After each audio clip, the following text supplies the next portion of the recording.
ஸ்ருதி. அது சாசனா ஸ்ருதி. நமக்கு இது சாசனம் இது பண்ணு இது பண்ணு நம்ம விதிக்கிறது. அதனால ஸ்ருதி.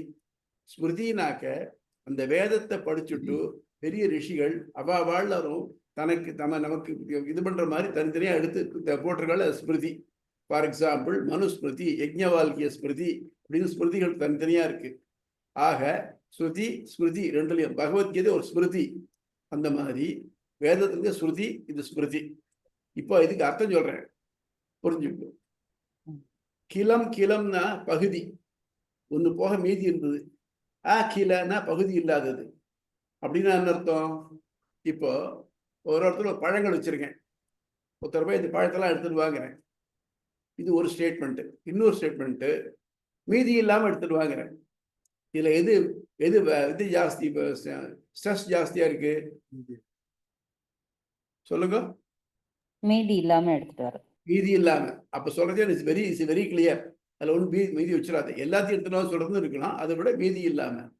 கிளன்னா மீதியற்ற, ஒன்று பாக்கி இல்லாம, புறப்பொருள் ஒன்று புறப்பாடின்றி. நீங்க திருவாசகத்துல படிச்சீங்க இல்லையா, அந்த மாதிரி. கிள ஜன்ம, ஜன்மனா பிறப்பு. ஸ்தேம அவளை அழிக்கிறது, காக்கிறது. பங்கன்னா அழிக்கிறது. ஆதி லீலை, ஆதி லீலா இது முதலை தானே. அப்போ இந்த ஆதிங்கிறது எதெல்லாம் மீன் பண்றது? முதலைவன் சொன்னாக்க எல்லா பொருள்களுக்குள்ளேயும் தான் நுழைஞ்சிருக்கலாம். வேதத்துல என்ன சொல்றதுனாக்க தஸ் சிருஷ்டுவா ததேவானு பிரவிசது நாமரூபே வியாகரவாணி. அவன் என்ன பண்ணான்? எல்லாத்துலேயும் படைச்சான். எல்லாத்துக்குள்ளேயும் ஆத்மனாம் அனுப்பிரவிஷ்ய, இவைகளிலே ஆத்மாவுடன் உள் நுழைந்து அவைகளுக்கு பேர் உருக்களை கொடுக்க கிடவேன் அப்படின்னா அது அந்த செயலை சொல்றது. எல்லாத்தையும் உள்ள போறது. அது மட்டும் எல்லாத்தையும் நியமிக்கிறான். அவன் தான் இது எப்படி பண்ணது பண்றான். அதனால அவனுக்கு என்ன, உலக ஆக்கிறது, அழிக்கிறது, அழிக்கிறது, உள்ள நுழையிறது, அவளை நியமிக்கிறது, அதுக்கு கடைசியில பரமதம் முக்தி தருது. இதெல்லாம் அந்த அவனுடைய வேலைகள். பங்க ஆதி ஆதி லீலை. சரி, இவையெல்லாம் பண்றானே, பண்றதுனால அவனுக்கு ஏதாவது ஆயாசம் இருக்கா? ஒரு பொருளை படைக்கணும்னாக்க நம்ம முயற்சி பண்ணா தானே படைக்க முடியும். அதுவும் படைக்கிறது இல்லை. அப்படி இல்லை. எது அழிக்கிறது, எதுக்கு எந்த இது எல்லாத்தையும் லீலை விளையாட்டாக பண்றான். இப்போ பின்னால பார்க்க போற டீட்டெயில்ல. ஆனால் இப்போ முன்னால சொல்றேன், இந்த லீலேன்னு சொன்னாக்க விளையாட்டுக்கு எதுக்காக பண்றோம்? நம்ம எத்தனை பேருக்கு விளையாட்டு, இன்டோர் கேம்ஸோ அவுட்டோர் கேம்ஸோ பண்றோம் இல்லையா? விளையாட்டுங்கிறது எதுக்காக பண்றோம் சொல்லுங்களேன் யாராவது. சொல்லுங்க. சந்தோஷத்துக்காக. என்னங்க? மன மகிழ்ச்சிக்காக பண்றோம். அதனுடைய ப்ராடக்ட் உடம்புக்கு எக்ஸசைஸ் ஆகுது, அனதர் மேட்டர். ஆனால் மன மகிழ்ச்சிக்காக பண்றோம். அது செஸ் மாதிரி, செஸ் கேரம் போர்டு விளையாடணும்னாக்க அது மூளைக்கு ஒரு இது தருது. அந்த மாதிரி மன மகிழ்ச்சிக்காக பண்றோம் நம்ம. அப்போ லீலைங்கிறது ஒரு குறிப்பிட்ட நோக்கம் இல்லாம விளையாட்டா பண்றது. என்ன விளையாட்டா எடுத்துக்கிறேன் அப்படிங்கிற மாதிரி நம்ம சொல்றச்சே, அந்த மாதிரி விளையாட்டா பண்றது. அதாவது இப்ப உலகத்தெல்லாம் படைக்கிறானே, காக்கிறானே, அழிக்கிறானே, இதெல்லாம் சிரமப்படுவோம் இல்லை, விளையாட்டா பண்றான். நம்ம குழந்தைகளை கொண்டு பீச்சுக்கு போறோம்னு வச்சுக்குவோம். அந்த ஈரமண்ணை பார்த்தோம்னா குழந்தைகளுக்கு விளையாடணும்னு தோணும். இது என்ன பண்ணும்? எல்லாத்தையும் ஒன்றா வீடு கட்டும். வீடு கட்டிவிட்டு இங்கே கூழாங்கல், அந்த சிப்பி எல்லாத்தையும் எடுத்து அதில் அழகு பண்ணி வச்சிருக்கும். அது யாராவது தொட்டா சண்டைக்கு வரும். ஆனால் நாழியாச்சு அதுக்கு போகலாம் வா அப்படிங்கிறது என்ன பண்ணுனாக்க ஓடி போய் தம்முன்னு குதிச்சு அழிச்சுப்படும். இப்போ இந்த குழந்தைக்கு வீடு கட்டுறச்சே இன்பம் ஜாஸ்தியா, இல்லை அதை அழிக்கச்சே இன்பம் ஜாஸ்தியா? ரெண்டுமே அதுக்கு ஒரே மாதிரி தான். அதனால இந்த உலக படைக்கிறதும் அவனுக்கு விளையாட்டு தான், மகிழ்ச்சி தான். உலக அழிக்கிறதும் அவனுக்கு விளையாட்டு தான், மகிழ்ச்சி தான். நமக்கு வேணா அது அழிவா தோணலாமே தவிர்த்து ரெண்டும் ஒன்று தான். ஆக மொத்தம் சேவ பங்காதி லீலை இதெல்லாத்தையும் விளையாட்டாக பண்ணக்கூடியவன். இதைத்தான் கம்பர் ராமாயணம் சொல்றார் இல்லையா? அழகிலா விளையாட்டு, அழகிலா விளையாட்டுடையாரவர் தலைவர் அல்லவர்க்கே சரண் நாங்களேங்கிறார். அந்த அழகிலா விளையாட்டு. சரி, இவ்வளவுதான் அறிவிட முடியுமா? முடியாது. அப்படிப்பட்டது சேவபங்காதி லீலை. வினத விவித பூத. பூத பூதனாக்க சம்ஸ்கிருதத்துல பூ அப்படிங்கிற தாது வினை வேறு சொல்லுக்கு இருப்பை உடையது. பூத இருப்பை உடையது. எதெல்லாம் இருப்பு இருக்கோ அதெல்லாம் பூதம்னு பேரு. விவத வினத, வினதனாக்க அவர்களுக்கு அடிபணிந்து கொண்டிருக்கக்கூடிய அடியார்களாக இருக்கக்கூடிய விவித பல வகைப்பட்ட பூத பூதன இருப்பையுடையவர்கள் சொல்றச்சு இங்க எடுத்து அவனை அறிஞ்சு அவனுக்கு அடிமைப்பட்டு இருக்கணும்னாக்க யாரா இருக்க முடியும்? மனுஷனா தானே இருக்க முடியும். மற்ற பிராணிகளுக்கு இவனை அறிவணும் தெரியுமா? தெரியாது இல்லையா? அதனால அதனால அதுக்கு வினத விவித புருத விவித பூத எந்த எவைகள் அவனை அடிபணிந்து கொண்டு பல வகைப்பட்ட பூதங்கள் அவனை அடிபணிந்துட்டு இருக்கோ அது ரக்ஷைக தீட்சை, அவைகளை காப்பதே. ரக்ஷ ஏக தீட்சை, அவங்களை காப்பதையே. இந்த ஏகு தேற்றைகாரம், அவனை காப்பதையே ரக்ஷைக தீட்சைனா அதுலயே முனைச்சி படுத்திட்டு இருக்கான். நம்ம சொல்றோம் இல்லையா, ஏதாவது ஒரு யாகம் பண்றான்னா அதுக்கு தீட்சை வச்சுட்டு இருக்கான். நம்ம சரண ஏதாவது சொன்னா அவன் தலையை சரிச்சு முன்னால் வரைய நீ எப்படிப்பா, தலையை சேர்ந்து தீட்சைங்கிறது அதுதான். தீட்சை வச்சுடணும். இந்த ஒரு காரியம் முக்கியமான காரியம் ஆரம்பித்ததுனால. அதனால எவனொருவன் தன்னுடைய அடியார்களை காப்பதையே முக்கியமானதாக கொண்டுள்ளானோ, அதிலே ஈடுபட்டுள்ளானோ அவன். அது மட்டும் இல்ல, அவனுக்கு இன்னொரு அப்ஜெக்டிவ் என்னன்னாக்க ஸ்ருதி சிரசி விதீப்தே. ஸ்ருதினா வேதம், சிரசினா கடைசி பகுதி, வேதத்தினுடைய அந்தம் வேதாந்தம், வேத சிரசு, வேத சிங்கம், இதெல்லாம் பேரு உபனிஷத்துக்கு. ஸ்ருதி சிரசி, ஸ்ருதியினுடைய இறுதி பகுதியிலே விதீப்தே, தீப்தம்னு ஒளிக்கிறது, தீப்தேன்னு ஒளி விடுறவன், விதீப்தேன்னு விசேஷன மிக ஒளிர்கிறவன் அப்படிங்கிறான்.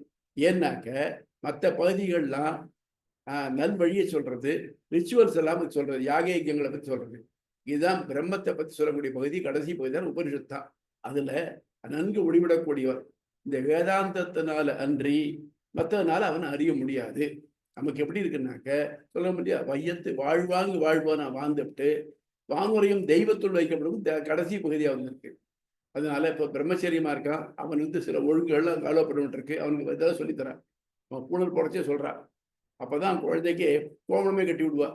கட்டி விட்டு நீ இந்த ஒரு ஒரு மஞ்சள் துணியை அவனுக்கு முழங்கால்கள் சுத்தி அவனுக்கு சுத்தி அம்மி மேல உட்காந்துட்டு அப்பா கையை பிடிச்சின்னு சொல்லுவார், இதை சொல்லு, இது பாடம் அப்படின்பா தெரிஞ்சுக்கும். இது மட்டும் அவனுக்கு அவன் எச்சல் துப்பல் தெரியாது, இது தெரிஞ்சாவது எதுக்கிறது தெரியாது. அதெல்லாம் சொல்லி நீ இந்த மாதிரி இருக்கணும், நீ பகல தூங்கப்படாது, நீ இப்படி பண்ணணும் அது பண்ணணும் அப்படி சொல்லுவார். இதெல்லாம் தெரிஞ்சுக்கிறான். அது ஒழுங்கப்பட்டது முதல்ல. அதுக்கு அடுத்தது கிரகஸ்தனாரான் பள்ளிக்கூடத்துல படிக்கிறான். படிக்கச்சே அவன் நிறைய விஷயங்கள் தெரிஞ்சுக்கிறான். முதல்ல அப்பா சொல்றதை கேட்டுக்கிறது அவன் ஆத்து பொறுத்த மட்டும் அவனுடைய பர்சனல் ஹைஜீன்லேருந்து ஆரம்பிச்சு இதெல்லாம் முதல்ல சொல்லித்தராங்க. அதுக்கப்புறம் அவன் குருகுலத்தில் போய் படிக்கச்சு என்ன பண்றான்னாக்க மற்ற பேரோட எப்படி பழகிறது, உலகத்துக்கு நம்ம என்ன பண்ணணும் அப்படிங்கிறது தெரிஞ்சுக்கிறான், நாலெட்ஜையும் கெயின் பண்ணிக்கிறான்.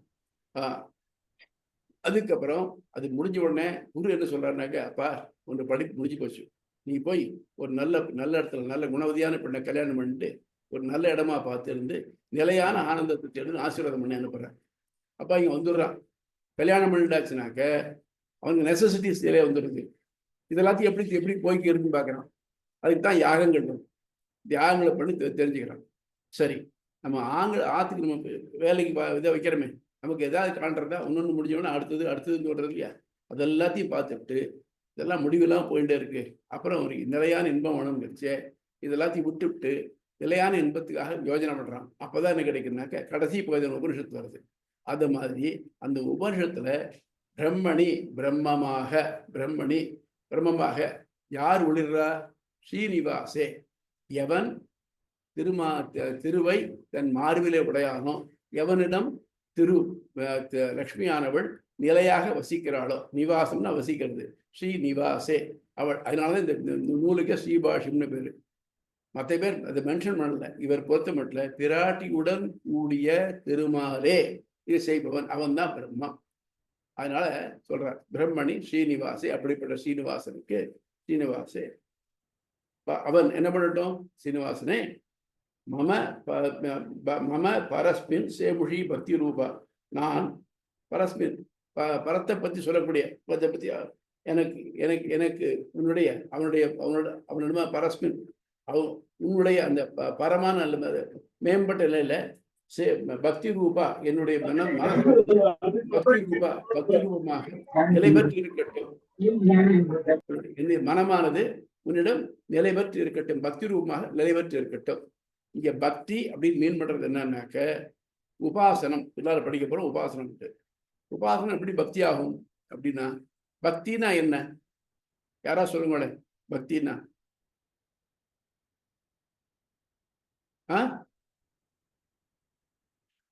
Hello hello, முன்னோட்டு விழிக்கிறடா. இறைவனிடத்தில் கொண்ட அன்பு. என்னங்க? சொல்லுங்க சொல்லுங்க. இறைவனிடத்துல கொண்ட அன்பு. நீங்க ஒண்ணு சொல்ல, எனக்கு தயவு பண்ணி நான் சொல்றது தப்பா இருக்கும்னு யோசனையே பண்ணாதீங்க, சொல்லுங்க. அதனால தப்பு. சொல்லுங்க, பக்தினா சொல்லுங்க. சரணாகதி, இல்ல, unconditional love, affection. பக்தின்னு சொல்லி கண்டிஷனல், அதுதான் வித்தியாசம். பக்திங்கிறது கண்டிஷனலா சார்? ஆமா, பக்தின்னு சொல்றச்சு என்ன பண்றோம்னாக்க, யாரோ ஒருத்தர் ஏதோ ஒன்று இருக்கு, அது என்கிட்ட இல்லை, அது எனக்கு வேணும், நான் அவருக்கு தொண்டு பண்றேன், அவர் எனக்கு மகிழ்ந்து கொடுப்பார், அப்படி இருக்கு. இது பக்தின்னு பேரு. இது சாதாரண பக்தி. நம்ம ஆபீஸ்ல வேலை செய்யறோமே, நம்ம ஆபீஸுக்கு பக்தியா வேலை செய்யணும், ஏன்னா பணம் சம்பளம் கிடைக்கிறத. இது பக்தி. ஆனா இதுல அடுத்த ஸ்டேஜ் பரபக்தி. பரபக்திங்கிறத அவற்றிருந்து எதையும் எதிர்பார்க்காம பண்ணக்கூடிய பரபக்தி. அப்படி பரபக்தி பண்றச்சே நம்ம நன்மைக்காக பண்ணாம அவருடைய நன்மைக்காக பண்றோம், அது பரபக்தி. அதுக்கு அடுத்தது பரஞானம். அப்ப என்ன பண்றோம், அவர்கிட்ட பக்தி பண்றது, அவர் சந்தோஷமா இருக்கணும்னாக்க என்ன பண்ணணும், என்ன வேணும் அவருக்கு, அவர் எப்படி இருப்பார் என்ன, அதை பத்தி ஞானம் வருது. அதுக்கப்புறம் பரமபக்தின்னு வரைச்சே அவரை விட்டு பிரிஞ்சா நம்ம ஒரு நூல் இருக்க முடியாது அப்படிங்கிற எண்ணம் வருது, பரமபக்தி. இந்த பரபக்தி, பரஞான, பரமபக்தி, இந்த மூணும் தான் திருவாய்மொழியில முழுக்க வருது. நம்ம ஸ்ரீ வைஷ்ணவ சித்தாந்தத்துக்கு ரொம்ப ஆணிவேரான இது. இதெல்லாம் அதுல வருது. அதுதான் சொல்றேன், பக்தி ரூபானா இப்படிப்பட்ட பக்தியாக பக்தியலை எனக்கு கொடுக்க வேண்டும், எனக்கு வேண்டும், பவது எனக்கு இருக்கட்டும், எனக்கு அமையட்டும் அப்படின்னு பிரம்மணி ஸ்ரீனிவாசே பிரார்த்திச்சுக்கிறார். இதை திருவேங்கமுடையான பிரார்த்திச்சுக்காக சொல்லலாம், தப்பு ஒன்றும் இல்லை. இதுல சில டிஸ்கஷன்ஸ் இருக்கு. முதல்ல அகிலங்கிறார் இல்லையா, கிலனா பகுதி, அகிலனா பகுதியற்ற. இது முதல் ஸ்லோகம். உடனே ஒரு அப்ஜெக்ஷன் வந்தது, எந்த ஒரு நூல் தொடங்கிறதுக்கு முன்னாலேயும் அதுக்கு ஒரு மங்கள வாழ்த்து வேண்டாமா, அதெல்லாம் நேரம் அகிலன்னு ஆரம்பிச்சிட்டாரு அப்படின்னு சொல்றச்சே, அதுதான் சொல்றாரு, மங்கள வாழ்த்து இருக்கு. ஏன்னா கில ஆ அப்படிங்கிறது நாராயணனை குறிக்கும். அகாரார்த்தோ விஷ்ணு, நாராயணா, கிருஷ்ணஹா அப்படின்னு வருது. சம்ஸ்கிருத இலக்கணப்படி, நிகண்டுபடி ஆங்கிறதுனுடைய அர்த்தமே நாராயணன் தான். அப்போ அவனை மென்ஷன் பண்ணிக்கிறதுனாலேயே இதை மங்கள ஸ்லோகம் உடையது ஆயிடுது. சரி, நீர் பாட்டுக்கு இஷ்டத்துக்கு பண்ணலாம் வந்தாங்க. இல்லை இல்லை, முன்னாலே ஒன்று பண்ணியிருக்கார். வியாக்கரணத்துக்கு இது பண்ண எழுதினவர்கள் பதஞ்சலி இது எழுதி வச்சிருந்தாக்க, அதாதோ கர்ம ஜிக்ஞாசான்னு ஆழ்ந்து ஆரம்பிச்சிருக்கார். நமக்கு இது இன்னொன்னு பார்க்கலாம். தமிழ்ல திருக்குறள் இருக்கு பாருங்க, ஆரம்பிக்கிறச்சு அகர முதல எழுத்தால் 4 தான் ஆரம்பிக்கிறது. அதே மாதிரி முடியறச்சே கூடுதல் காமத்திற்கின்பம் அதற்கின்பம் கூடி முயங்க பெரின் இன்னும் முடியறது. நம்ம தமிழ் எழுத்து இருக்கு பாருங்க, 30வது எழுத்து இன், அதுல இருந்து ஆரம்பிச்சு போற தமிழ் போற வருது இதுல. அதே மாதிரி தான் இங்க என்ன பண்ணா, ஆரம்பிச்சார தனியா மங்கள ஸ்லோகம் பண்ணணும் தேவையில்லை, ஆவே மங்களமாகும். அதனால இதுக்கு அப்ஜெக்ஷன் இருக்கு முன்னாலே, இது பெரிய நிறைய டிஸ்கஷன்ஸ் வந்துருக்கு இதுல. அது தாண்டி எப்போ ஆரம்பிச்சாச்சோ அதுவே மங்களமாக அமையும். ஆகவே இந்த நூலுக்கு இது மங்களமாக அடைகிறது. இவர் பக்தி ரூபம் சொல்றச்சே இவருக்கு முன்னால பண்ணின சங்கர பகவத்பாதர் என்ன பண்ணிருக்காருனாக்க ஞான ரூபமாக பண்ணியிருக்கார். அப்படி இல்லாம பக்தி ரூபமா பண்ணினார். ஞான ரூபம் பண்ணினா என்னன்னாக்க, ஞானம்ங்கிறது எல்லாருக்கும் ஒரே லெவல்ல இருக்கிறது இல்லை, அது வேறியாது. யாருன்னு வேண்டாம் சுவாமி, ஒரே தாய்க்கு 2-3 குழந்தைகள் இருக்கான்னு வச்சுக்கோ, எல்லாருக்கும் ஒரே மாதிரி நாலேஜ் இருக்கா? ஒரு டீச்சர் ஒரு 40 குழந்தைகளுக்கு பாடம் சொல்லித்தரார், எல்லா குழந்தைகளும் ஒரே மாதிரி கிராஸ் பண்ணிக்கிறதா? ஆனா அதை தாண்டி பக்தி, இவாட்டு அன்பு செலுத்தனம் அப்படிங்கிற எண்ணம் வந்ததானால் அது தானே பக்தி என்ன இல்லையா? அதனால பக்தி ரூபமாக இருக்கட்டும் அப்படின்னு பிரார்த்திச்சுக்கிறேன். தெரியுறதா? இல்ல ஏதாவது டவுட் உண்டா யாருக்காவது? Clear clear. Clear sir. மேல போலாமா? போகலாம். ரைட். அடுத்த ஸ்லோகம். பாராச்சரிய வசசுதாம். பாராச்சரியர் பராசரருடைய பிள்ளை பாராச்சரியர். பராசருடைய பிள்ளை யாரு தெரியுமா? வியாசர். வியாசம் வசிஷ்ட நப்தாரம் சக்தே பௌத்திர மகல்பஷம் பராசராத்மஜம் வந்தே சுகதாதம் தபோநித்யம். இந்த வியாசருக்கு 5 அட்ரஸ் ரெஃபரன்ஸ் கொடுக்குறாங்க.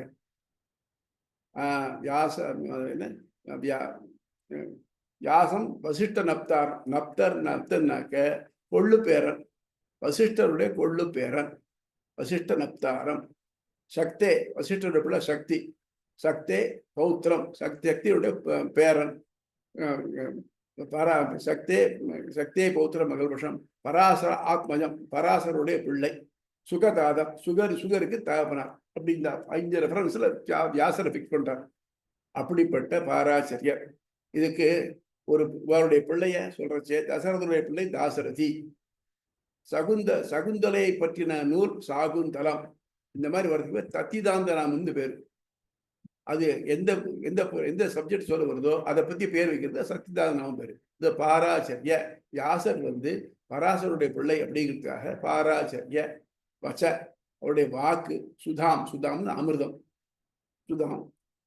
உபனிஷத் துக்தாப்தி மத்தியோத்தான். உபனிஷத்தாகிற பார்க்கடல், துக்தம் அப்தி, பார்க்கடல்ல இருந்து மத்தியோத்தான் நடுவில் இருந்து எடுக்கப்பட்டது. அதாவது ஆழிமழை கண்ணா உடுநீ கைகிறவேன் ஆழி உட்பூக்கு உகர்ந்து கொடு ஆர்த்தி ஏறிங்கிறாள் இல்லையா ஆண்டாள் சொல்றச்சே.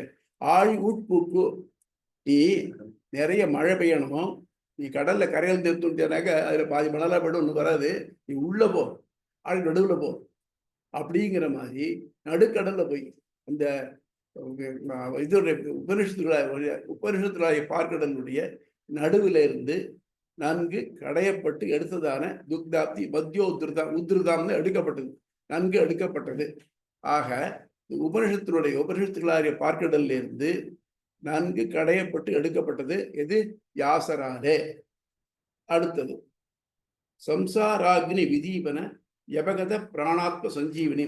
அந்த அமிர்தம் இருக்கு எப்படிப்பட்டதுனாக்க சம்சாரமாகிற அக்னியாலே, நெருப்பாலே தீக்கப்பட்ட விதீப்தே யபகத பிராணாத்ம, தன்னுடைய இதை இழந்தவர்கள். எதை இழந்தவர்கள்?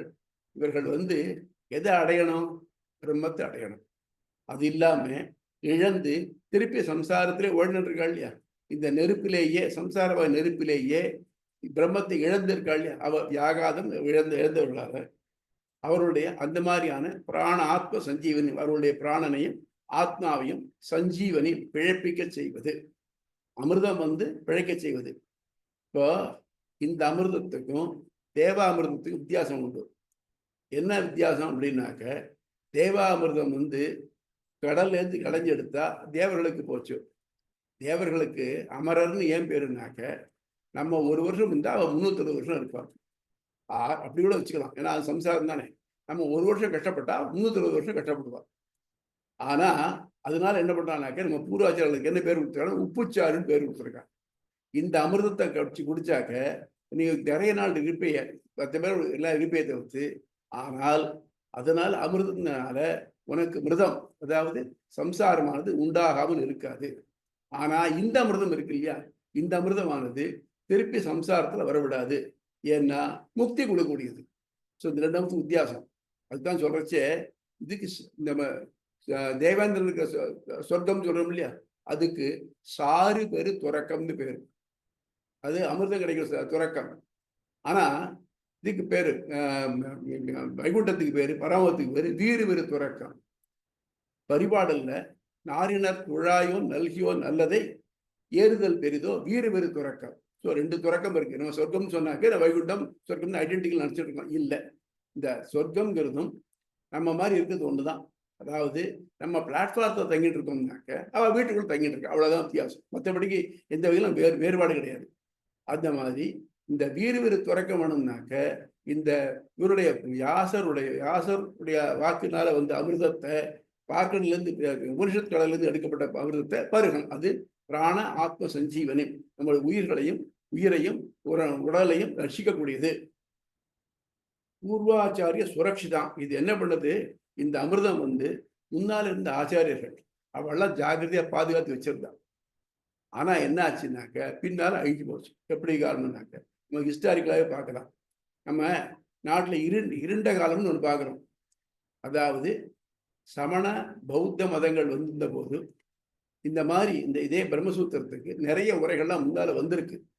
அந்த உரைகள் எல்லாத்தையும் என்ன பண்ணா, அந்த ஏட்டில் தானே இருந்தது, அதெல்லாம் நெருப்புல போட்டு எரிச்சு விட்டான். ஆக நமக்கு கிடைக்காம போயிடுது, அது எங்க தள்ளி போயிடுது. அப்புறம் சங்கர பகவத் பாதால் தான் அதை ரிவைவ் பண்ணினார். சொல்ல போனோம்னாக்க நமக்கு இது எல்லாத்துக்கும் அடித்தளம் அமைத்தார் அவர் தான்.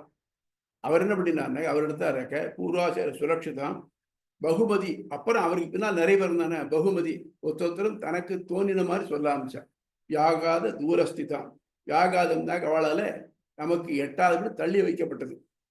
இதனால வெவ்வேறு படையெடுப்புகளால் நமக்கு இல்லாமல் போனது மட்டும் இல்லாம தப்பான அர்த்தம் சொல்லி 2 பேர், ஒன்றும் வேதத்தை ஒத்துக்காதவா, அவ வந்து பாக்கியர்கள்னு பேர், வேதத்துக்கு வெளிப்பட்டவர்கள்.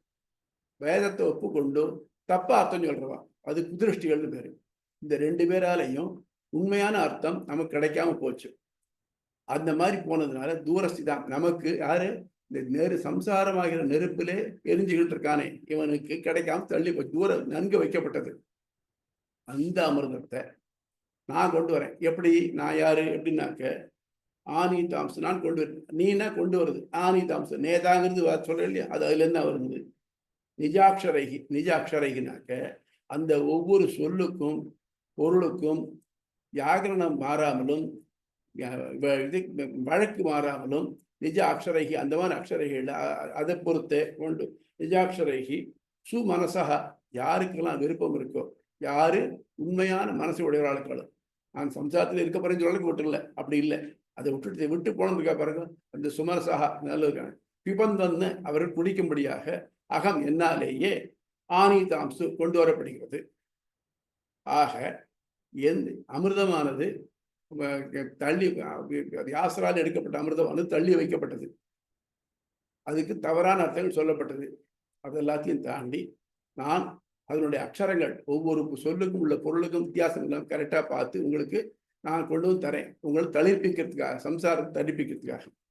இன்னொன்று இதுக்கு ஏற்ற மாதிரி ஒன்று சொல்றது, சமுத்திராம்பு பருகின மேகம் பருகின சமுத்திராம்பு போலே அப்படின்னு. சமுத்திர தண்ணி எப்படி இருக்கு, உப்பா இருக்கு. அது எதுக்காக ஆகுமா, எதுக்கு ஆகப்படாது சொல்றா இல்லையா. மடல் பெரிது தாழை மகிழ்ந்த கந்தம், உடல் சரீரன் இருக்க வேண்டா கடல் பெரிது மண்ணீருமாகாது அதனருகே சிற்றூரல் உண்ணீருமாகிவிடும். இது இப்போ பழைய காலத்து பாட்டு. இது 2 பேர் பூ இருக்கு, தாழம்பூ இருக்கு, மகிழம்பூ இருக்கு. தாழம்பூ விட மகிழம்பூ வாட வாட வாசனையா இருக்கும். மடல் பெரிது தாழை மகிழ்ந்து கந்தம், உடல் பெரியது இருக்க வேண்டா கடல் பெரிது, கடல் பெரிது, கடல் பெரிய கடல் இருக்கு. மண்ணீரும் ஆகாது, மண்ணீரும்னாக்க நம்ம உடம்பை சுத்தி பண்ணிக்கிறதுக்காக ஏற்பட்டது மண்ணீர். மண்ணீரும் ஆகாது அதன் அருகே சிற்றூரல், நல்ல கீழே ஊற்று போட்டு வர்றது இல்லையா, உண்ணீரும் ஆகிவிடும், அது குடிக்கிறதுக்கு லாயக்கா போயிடும். அந்த மாதிரி இது என்ன பண்றதுன்னா, கடல் தண்ணி இருக்க யாருக்கும் உபயோகம் இல்லாமல் இருக்கு. ஆனா மேகம் என்ன பண்றது, அதை பருகி நமக்கு எல்லாருக்கும் தருது. எப்படி, சுத்தமா தருது, உப்பு இல்லாம. அது மட்டும் இல்லாம இந்த மேகம் தருது எப்படி தருதுனாக்க, இன்னார் இனியார்னு பார்த்து கொடுக்கறதா. இது விளைநிலம், இது கடல், இது வந்து மலைன்னு சொல்றதா இல்லை. அதனால யாருக்கும் இது இல்லாம சமமா தருது. அந்த மாதிரி இது தமிழ் வேதத்தை சொல்றச்சே என்ன சொல்றான்னாக்க, வேதத்துல எத்தனையோ பேர் படிச்சிருக்கா, ஒருத்தர் தனக்கு தோன்ற மாதிரி அர்த்தம் சொல்லியிருக்கா. அது என்ன ஆச்சுன்னாக்க அது கடல் மாதிரி ஆயிடுச்சு. அதுல இருந்து நம்மாழ்வார் தன்னுடைய நாக்குனால, அதாவது தன்னுடைய மூளைனால எல்லாத்தையும் பருகி இவாளுக்கு நல்லா மேகம் தர மாதிரி நல்லபடியா கொடுத்துருக்காரு. எல்லாருக்கும் இன்னார் இனியார் இல்லாம எல்லாரும் படிக்கும்படியா கொடுத்துருக்காரு அப்படின்னு நமக்கு இது சொல்றது. மேகம் பருகின சமுத்திராம்பு போலே அப்படின்னு. புரியுதா? Any doubts? Clear clear clear. சரி, அடுத்தது தஸ்மை ராமானுஜாரியாய நம பரமயோகினே எஸ் ஸ்ருதி ஸ்மிருதி சூத்திரானாம் அந்தர்ஜனம் அசீசமது. ஸ்ருதி சூத்திரம் ஸ்மிருதி சூத்திரம் 2. சுத்தி சூத்திரம்னாக்க வேதத்திலேருந்து அந்தொன்னுக்கு ஏற்பட்ட சூத்திரங்கள். இப்போ ஃபார் எக்ஸாம்பிள் மீமாம்சா சூத்திரம் இருக்கு, ஜெய்மினி பண்ணினார். வியாசனுடைய பிரதம சிஷ்யர் ஜெய்மினி, இன்னொருத்தர் காசகிருஷ்ணர். இவாள் எல்லாரும் விட்டு இந்த சடங்கியலுக்கு சூத்திரம் பண்ணு சொல்லிட்டார். அதே மாதிரி மற்ற ரிஷிகளுக்காக பாருங்க, முன்னால் இருந்தவாள் அவளா இவருக்கு கௌதம கிரக சூத்திரம், ஆபஸ்தம்ப கிரக சூத்திரம். இவாள் எல்லாரும் கிரக சூத்திரம்னாக்க நம்ம காண்டக்ட் பர்சனல் ஹைஜீன்லேருந்து ஆரம்பிச்சு மற்ற எல்லாத்தையும் இவன் தர்மசாஸ்திரம், மனு தர்மசாஸ்திரம் இதெல்லாம் முற்பகுதியிலேருந்து வந்தது. இந்த சடங்கியலுக்கு மட்டும் இவா 2 பேரும் பண்ணினா, ஆறு ஜெய்மினியும் காசகிருஷ்ணரும். ஜெய்மினி பண்ணினது முதல் 12 அத்தியாயங்கள், காசகிருஷ்ணர் பண்ணது அதுல கடைசி 4 அத்தியாயங்கள். ஆக மொத்தம் 16 அத்தியாயங்கள் மீமாம்சா. அந்த மீமாம்சா என்னன்னாக்க ஒரு வேதத்தில் உள்ள சொல்ல ஆராய்ச்சி பண்றது, ஆராய்ச்சி பண்ணி அதனுடைய அர்த்தம் இப்படித்தான் அது வந்து நிலைநிறுத்தணும் அப்படின்னு பண்றது. அது பண்ணிவிட்டு அதனால என்ன பண்ணணும்னாக்க நமக்கு என்ன நல்லது பண்ண முடியும், இந்த யாகங்களை பண்ணு உனக்கு வேண்டியது கிடைக்கும்ங்கிறது. இந்த யாகங்களை பண்ணுன்னு சொல்ற மட்டும் 3 பகுதி போயிடுது. 4வது பகுதியான இது என்னாக்க இந்த யாகங்கள் யாரை குறித்து பண்ணணும், அந்த தேவதைகள் யாரு அப்படிங்கிறத அவர் வந்து காசகிருஷ்ணங்கிறவர் முதல்ல அக்னியிலேருந்து ஆரம்பிச்சு கடைசியில முடிக்கிறார் விஷ்ணு. ச விஷ்ணு ரேவ பவதி, ச விஷ்ணு ரேவ பவதின்னு முடிக்கிறது. மீமாம்சா சூத்திரம் ஆரம்பிக்கிறதையும் அதாதோ தர்ம ஜிக்ஞாசா, தர்மத்தை அறிவோமாக, தர்மத்தை ஆராய்ச்சியோமாக அப்படின்னு ஆரம்பிக்கிறது. தர்மம்னாக்க நெறி சொல்றோம் இல்லையா, அறநெறி, நெறி நம்ம செய்ய வேண்டிய வழி என்னன்னு அதை விஷயம் சொல்லி கடைசியில தேவ சொல்றச்ச ச விஷ்ணு ரேவ பவதின்னு முடிகிறது. இந்த இதுலேருந்து ஆரம்பிச்சு இந்த பிரம்மசூத்திரம் தொடங்குறது. அதனால இந்த முதல் 16 அத்தியாயங்கள் இருக்கே, முதல் 16 அத்தியாயம் அதுவும் ஆராய்ச்சி தானே. அதனால அந்த பூர்வ மீமாம்சா முதல்ல கூட ஆராய்ச்சி, முதல் நிலை ஆராய்ச்சி வச்சுக்கலாம். அடுத்தபடி 4 அத்தியாயங்கள் இருக்கே, இந்த தேவதைகளால் ஆராய்ஞ்சதுக்கு அப்புறம் இது பிரயோஜனம் இல்லாமல் போனதுனால நிலையான பலன் வேணும்னா என்ன பண்ண போற, அதுக்கு இதுக்கு வா அப்படின்னு பிரம்மத்தை பத்தி ஆராய்ச்சி பண்ணு. இது சொல்றதுனாக்க இது உத்தர மீமாம்சம் பேரு. அது பூர்வ மீமாம்சம் 16 அத்தியாயம், உத்தர மீமாம்சம் 4 அத்தியாயம். ஸோ டோட்டலாக நமக்கு 2 சேர்ந்து பூர்வோத்தர மீமாம்சங்கள் 20 அத்தியாயம். நமக்கு பூர்வ மீமாம்சையை ஒமிட் பண்ணக்கூடாது. ஏன்னாக்க நேர உத்தர மீமாம்சைக்கு வந்தான்னாக்க அப்புறம் இப்படி பண்ணிக்கலாமோ தோணும். அதெல்லாம் கூடாது. எல்லாத்தையும் பார்த்துட்டு ட்ரையல் அண்ட் எரர் மெத்தட் எல்லாத்தையும் ஒதுக்கி தள்ளிவிட்டு அப்புறம் இதுக்கு வரதான் அந்த வழி. அதுதான் நிலையா நிற்கும். அப்படிங்கிறதுக்காக தான் எம்பெருமானார் முதல்ல பூர்வீமாம்சை தள்ளப்படாது, அதை நம்ம ஒத்துண்டாகணும். சங்கரருக்கு பூர்வீமாம்சை தேவையில்லையே, நம்ம பண்றது இதுதான் பிரம்மத்தை பற்றி தானே பார்க்க போறோம், இதை படிப்பானே அப்படிங்கிறான். அதுதான் 2 பேருக்குள்ள வித்தியாசம். அது டீட்டெயிலாக பார்க்க போறோம். ஆச்சா, இந்த 2 சேர்ந்து பூர்வோத்தர மீமாம்சைகள் சேர்ந்து இதுல இன்னொன்னும் பிரம்மத்தை பத்தி ஆராய்ச்சி பண்றச்ச பிரம்மத்துக்கு நமக்கும் சரீரத்துக்கும் சரீரிக்கும், சரீரம்ங்கிறது உடல், சரீரா உடம்பை உடைய ஆத்மா, இதுக்குள்ள தொடர்பா இருக்கிறதுனால இதுக்கு சாரீரக மீமாம்சைன்னு பேரு. முந்தினது பூர்வ மீமாம்சை, இதுக்கு உத்தர மீமாம்சைக்கு இன்னொரு பேர் என்ன, சாரீரக மீமாம்சை. எப்படி சரீரியோட தொடர்பு இருக்கோ அந்த மாதிரி சாரீரக மீமாம்சைன்னு பேர். ஆக மொத்தம் இப்ப நம்ம படிக்க போறது என்னன்னாக்க வேதத்தினுடைய ஜிஸ்ட் கம்ப்ளீட்டா புரியுறதா? Any doubts? சாரீரக மீமாம்சை திருப்பி ஒரு ரிப்பீட் பண்ணு. சரீரம்னா என்னது? இந்த உடல். சம்ஸ்கிருதத்துல ரொம்ப அழகான மீனிங்கோட வச்சிருக்கான் உடலுக்கு. ஒன்று தேகம், இன்னொன்று சரீரம். ரெண்டுமே ஒரு வினைவேர்ச்சொல்ல இருந்து வந்தது. திகு அப்படிங்கிறது வினைவேர்ச்சொல். இந்த திகு அப்படிங்கிறது தேகம். திகுனா டு குரோ. இந்த தேகம்ங்கிறது முதல்ல வளர்றது. அப்புறம் சரீரம் அப்படிங்கிறதுனாக்க சீரியத்தைனா அழியறது, தேயறது. அதுக்கப்புறம் சரீரம்னு பேரு. சாரீரகம்னாக்க இந்த சரீரத்தை பத்தினது, அப்படி சாரீரகம். அதனால மீமாம்சைன்னு பேரு. அதை முதல்ல தேகமா இருக்கிறது, அது பின்னால் சரீரமா இருக்குது. நமக்கு யாருமே என்ன பண்றோம், தேகமா இருக்குச்சு அது வேணும் இது வேணும்லாம் நினைக்கிறோம் நம்ம. ஆனா எப்ப நமக்கு ரத்தம் சுண்டுறதோ, எப்ப அதுக்கு இது மேல என்ன பண்ணும், when our days are numbered, அப்பதான் நமக்கு மற்ற பகவானை பத்தி நம்ப வருது. அது மாதிரி இந்த சாரீரக மீமாம்சைங்கிறது சரீரம் அழியக்கூடிய சரீரத்தை போல அந்த மாதிரி சரீரம் ஒன்று இருக்கு, அதுக்குள்ள ஆத்மா இருக்கு. இது சரீரம், அது சரீரி. இந்த சரீர சம்பந்தத்துக்குள்ள தொடர்பை பத்தி சொல்ற மாதிரி இருக்கனால சாரீரக மீமாம்சை. புரியுதா? ஓகே.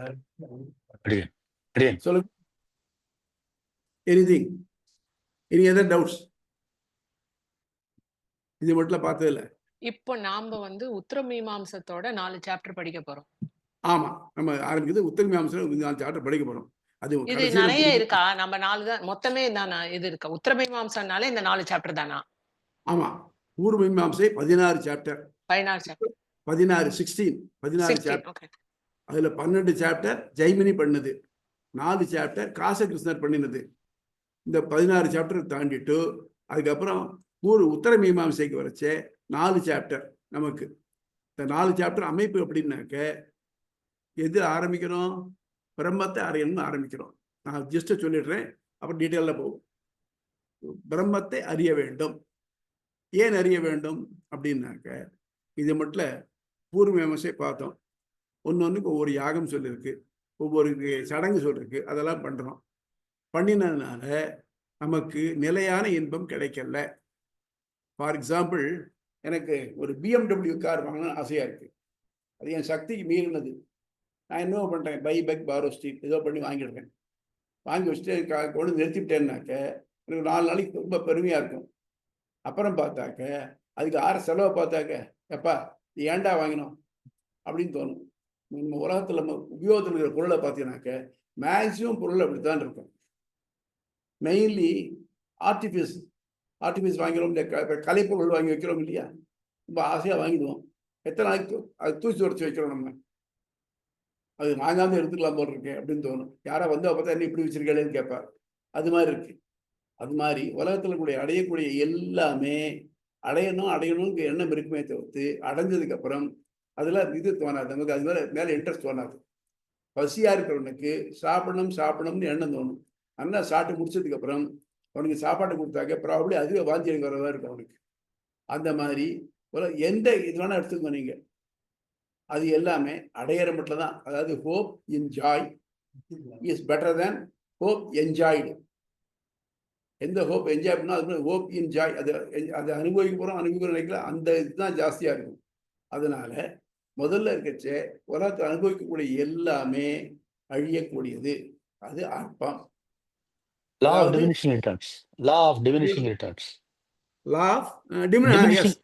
ஆமா, எக்கானமி சொல்லுவா டிமினிஷிங் வாட்ஸா. அது மாதிரி இப்போ ஒருத்தன் பட்டினியா இருக்கான்னாக்க எனக்கு கொஞ்சம் பழைய சோறாவது கிடைக்காதா அப்படின்னு நினைப்பான். சரி, ஸோ பழைய சோறு கிடைக்கும் போது இருந்ததுனாக்க என்ன இப்படி இருக்கு, கொஞ்சம் வேற குழம்பு சாம்பார்லாம் கிடைச்சது தேவையா இருக்கு அப்படின்னு தோணும். அதுக்கப்புறம் பஞ்சபட்ச பரமானம் இருந்தால் தேவையில்லையேன்னு தோணும். இந்த மாதிரி போச்சே நம்முடைய ஆசையும் விரிஞ்சுட்டே போறது. நம்ம எல்லாம் லைஃப்லேயே எடுத்துக்கோங்க, டேலேருந்து பார்க்கணும். ஸ்கூல்ல படிக்கச்சே இந்த 10th பாஸ் பண்ணா போறோம்னு நினைச்சிட்டு இருப்போம். ஏன்னா அதுதான் பெரிய டார்கெட். அது முடிச்சுட்டுனா போறோம். முடிச்சாச்சுன்னா அடுத்த அப்படி 12th, அடுத்த அப்படி கிராஜுவேட், அதுக்கப்புறம் வேற ப்ரொஃபஷனல் கோர்ஸ், இப்படி ஒன்று பார்த்து அதுதான் டார்கெட் தோணும். அந்த டார்கெட் வந்து இஸ் லைக் அ ஹொரைசன். நம்ம தேடிட்டு போக தள்ளிட்டே போகுது. அந்த மாதிரி எல்லாம் முடிச்சதுக்கு அப்புறம் சரி எல்லாம் முடிச்சிட்டியா, have you reach the horizon? No, I am still reaching the horizon தான். அந்த மாதிரி தான் இருக்கும். அதுபோல உலகத்தினுடைய எல்லாமே நமக்கு வந்து லிமிட்டடாக தான் இருக்கு, அன்லிமிட்டடாக இருக்கணும். எந்த அன்லிமிட்டட்னாக்க, நான் எதை அடைஞ்சேன்னா அதுக்கப்புறம் வேற எதையும் அடைய வேண்டாமோ, எதை அடைஞ்சேன்னா எனக்கு எல்லாத்தையும் அடைஞ்சு விட்ட திருப்தி ஏற்படுமோ அது எது, அதுதான் பிரம்மம். பிரம்மம்னா பிரகதி பிரம்மயதி. பிரகதினா பெரியது, தான் பெரியது, அறப்பெரியது. பிரம்மயதி தன்னை அண்டுபொருளும் பெருசாக்கூடியது. சொல்றா இல்லையா, இமயம் சேர்ந்த காக்கையும் பொன்னிறமாய் அப்படிங்கிற மாதிரி தன்னை யார் வந்து சேர்றாளோ அவளையும் தன்னை போல ஆக்கூடியது. இது வந்து இந்த கான்செப்ட் சொல்றேனே, இந்த கான்செப்ட் எல்லாம் நம்ம பழந்தமிழ் நூல்கள் நன்னா இருக்கு. எஸ்பெஷலி பரிபாடல், திருமொழியாழ்வாருடைய பிரபந்தங்கள்ல நிறைய நூல்கள்ல இந்த சொல்ற சீபாஷத்தில் வர கருத்துக்கள் நிறைய வந்திருக்கு. இதுல அருட்செயல முழுக்க சீபாஷத்துக்கு ரிஃப்ளெக்ஷன் தான் அதுல இருக்கு. என்ன, இந்த வார்த்தைகளே வல்லையை தவிர்த்து இதனுடைய மீனிங் ஃபுல்பாக அதுல இருக்கு. நாராயணனே நமக்கே பறை தருவான். அவன் தரப்போறான். அதே மாதிரி இது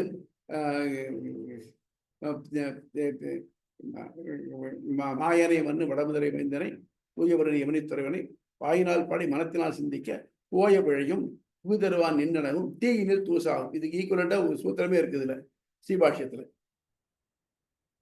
அது மாதிரி நமக்கு எல்லாத்தையும் தரக்கூடியது இந்த எந்த பொருள் அடைஞ்சோம்னாக்க மேல எதுவும் அடைய வேண்டாமோ அதை பெற்று தரக்கூடியது இந்த விசிஷ்டாத்வைத சித்தாந்தம். உங்களுக்கு நீங்க 17 அபசமுதாயம் சொன்ன பாருங்க, கடைசியில் இருக்கு பார்த்தீங்கன்னா அட்வென்டிக்ஸ் போட்டோம்னு அதில் ஒன்று போட்டிருக்கு பாருங்க. நீங்க உங்களுக்கு தெரிஞ்ச எல்லா மதங்களையும் எழுதுங்க, அவருடைய குட் பிரின்சிபல்ஸ் எல்லாத்தையும் எழுதுங்க. எல்லாத்தையும் எழுதி பார்த்தீங்கன்னாக்க ஏதாவது ஒரு குறை இருக்கும். அப்படி இல்லாம எல்லா குட் பிரின்சிபல்ஸ் சம்மரைஸ் பண்ணி போட்டீங்கன்னாக்க நேம் இட் ஆஸ் விசிஷ்டாத்வைதம். நீங்க ப்ராக்டிக்கலா பண்ணி பார்க்கலாம். புரியுதா? ஹலோ, 22 உபனிஷத்தோட 22 உபனிஷத்தோட ஒரு சாரம் தான் இந்த இந்த எஸ் இந்த 16 இல்ல 16 பிளஸ் 4 20 இல்ல 4 4 இந்த 4. ஓகே, உபனிஷத்து 22 உபனிஷத்துடைய சாரம் சாரம் 4. அதாவது கிட்டத்தட்ட 22 உபனிஷத்துக்கு ஏற்ற மாதிரி நிறைய இதே மாதிரி நிறைய பிராமணங்கள் இருக்கு. நம்ம எப்படி இங்க தைத்திரிய உபனிஷத்து தைத்திரிய பிராமணம்னு இருக்கு, சாந்தோக்கிய பிராமணம்னு இருக்கு. அதெல்லாம் ரிச்சுவல்ஸை பத்தி சொல்றது. அந்த பிராமணங்களுடைய ஜிஸ்ட் இருக்கு பார்த்தீங்கன்னா, அதுதான் மீமாம்சம். அது முதல்ல நல் வழியை பேஸ் பண்ணியிருக்கு, அதுக்கப்புறம் ரிச்சுவல்ஸை பத்தி பேஸ் பண்ணியிருக்கு, அதுக்கு மேல உபநிஷத்துல வருது. புரியுதா? நான் உங்களுக்கு அந்த முன்னுரையில் நான் இதை கிளியரா கொடுத்துருந்தேன், படிச்சு எழுத முன்னுரை என்ன படிச்சிருந்தேன்னாக்க இது கொஞ்சம் ஈஸியா புரியும். சரி, புரியுது. வேற டவுட்ஸ் ஏதாவது இருக்கா யாருக்காவது? இல்லையா? இப்போ நேற்றுக்கு பார்த்தோம் இல்லையா பாடம், அதுல ஏதாவது டவுட் இருக்கா? அதை கிளியர் பண்ணுங்க ஃபர்ஸ்ட். இந்த 24ஆம் பக்கம் மட்டும் பார்த்தோம், ஞாபகம் இருக்கா? முதல்ல இருந்து ஆரம்பிச்சு 24ஆவது பக்கம் முடிய பார்த்தோம். 20ஆம் பக்கத்துல இதை பார்த்தோம். அதுல ஏதாவது டவுட் இருக்கா?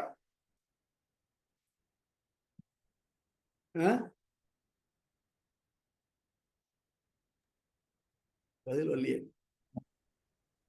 சுவாமி நமஸ்காரம். அடியே சொல்லுங்க. ராஜகோபாலன் சொல்லுங்க. இதுல சங்கரர் கர்மகாண்டத்தை மறுக்கிறார் இல்லையா?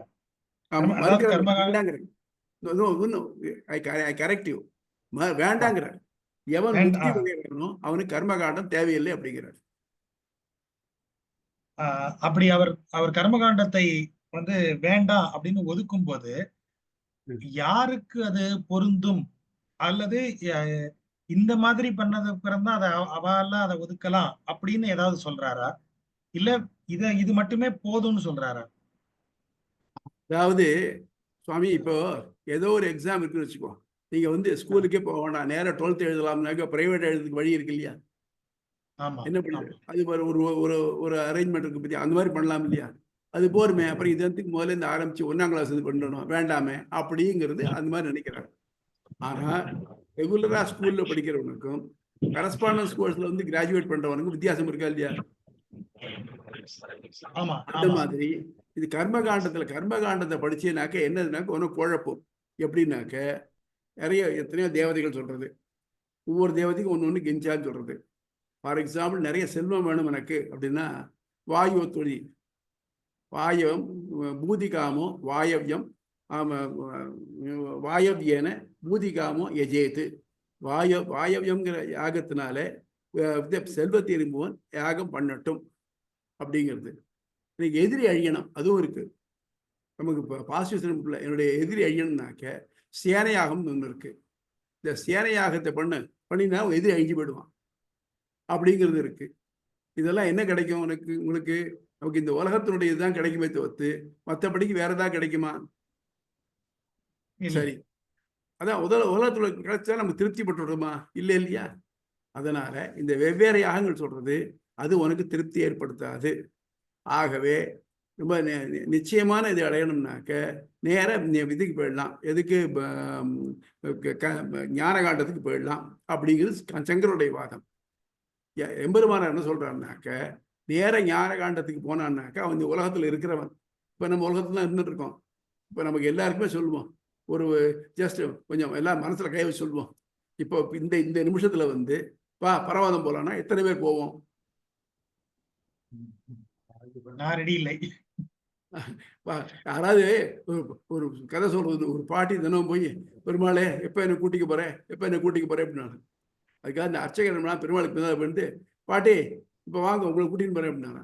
ஐயோ அதுக்குள்ளியா என் பேரனுக்கு புழல் போட வேண்டாமா அப்படின்னாலாம். அந்த மாதிரி நமக்கு வந்து உலகத்துல இருக்கிற மட்டும் நமக்கு என்ன வேணுங்கிறது நமக்கு தெரிய மாட்டேங்குது. we are rather more misguided than guided. அந்த மாதிரி நமக்கு இதுதான் பெருசு அதுதான் பெருசுன்னு தோன்றது. அதனால அதெல்லாத்தையும் அனுபவிச்சு பார்த்துட்டு இது வேண்டாம் அப்படின்ட்டு போனோம். அது இல்லாம இப்ப நேரம் அதுக்கு போனான்னாக்க, அதுல போனதுக்கு அப்புறம் இதுலதான் இருக்கும் போல் இருக்கு அப்படின்னு நினைவு வந்துட்டானாக்க, அதுல இதுலதான் இருக்குன்னு தோணித்தானாக்க, அப்ப என்ன ஆகும்? அவனுக்கு அதுல இருந்து விழத்துக்கு வாய்ப்பு இருக்கு. தான் சன்னியாசி ஆயிட்டான், கிரகஸ்தாசம் வந்து தெரியவே இல்லை, சன்னியாசி ஆயிட்டான்னு வச்சுக்கோ. அப்போ யாரையும் இந்த காமமானது விடாது. அவள் வந்துட்டானாக்க அதுல இருந்து பதியத்தன் ஆயிடுறான். இந்த சன்னியாசி நழுவறான் பாருங்க, சன்னியாசியா போனவன் திருப்பி கிரகஸ்தத்துக்கு வரான் பாருங்க, அதுதான் இருக்கு பெரிய பாவமா சொல்லியிருக்கு நமக்கு. இதை பண்ணிட்டாக்க அவன் ரொம்ப எத்தனை ஜென்மம் எடுக்கணுமோ திரும்பி வரத்துக்கு. அதனால அப்படி இல்லாம படிப்படியா முன்னேறிட்டு போனேன்னாக்க உனக்கு நிலையாக திரும்பி வராத அளவுக்கு உனக்கு கிடைக்கும் அப்படிங்கிறத நம்முடைய கான்செப்ட். புரியுதா? இதுல ஒரு கொஞ்சம் மட்டமான டவுட்டா இருக்கலாம், இருந்தாலும் கேட்கிறேன். டவுட்ல மட்டம் ஒன்றும் கிடையாது. எல்லாம் டவுட் இஸ் டவுட், அவ்வளவுதான். சொல்லுங்க, கவலைப்படாதீங்க. இப்போ கர்மகாண்டத்துல நான் எனக்கு என்னென்ன வேணுமோ அதை எல்லாத்துக்குமான சடங்குகளை செய்து அதை அடையலாம். ஆமா. அப்படி இருக்கும்போது எனக்கு மோட்சம் கொடுன்னு சொல்றதுக்கு கர்மகாண்டத்துல ஒரு சடங்கு இல்லையா? இல்லை. அதான் அதாவது கர்மகாண்ட சடங்குகள் எல்லாமே லௌகீகமான பலன்களுக்கு மட்டும்தான் இருக்கு. புரிஞ்சுட்டா? லௌகீகமான கடவுள் தான் அதைத்தான் ஈக்குவேட் பண்றார். எப்படி கர்மகாண்டத்துல லௌகீகமான பலன்களுக்கு இந்த யாகங்கள் இருக்கோ அதே மாதிரி மோட்சம்ங்கிற பலன் அடையிறதுக்கு உபாசனம், பக்தி அப்படிங்கிறது யாகம்னு வச்சுக்கோ. அது இதுல ரெண்டு பேரும் கான்ஃபிளிக்ட் வருது. அது யாருக்கு ரிச்சுவல்ஸ் இருக்காளோ அவளுக்கும் நீ இப்படி இருக்கு இல்லையா, அதனால இதுவும் யாகம் தானே. இது யாகம் இல்லை. யாகம்னா இதுக்கு அங்கமாகலாமே தவிர்த்து இது யாகத்துக்கு அங்கமாகாது.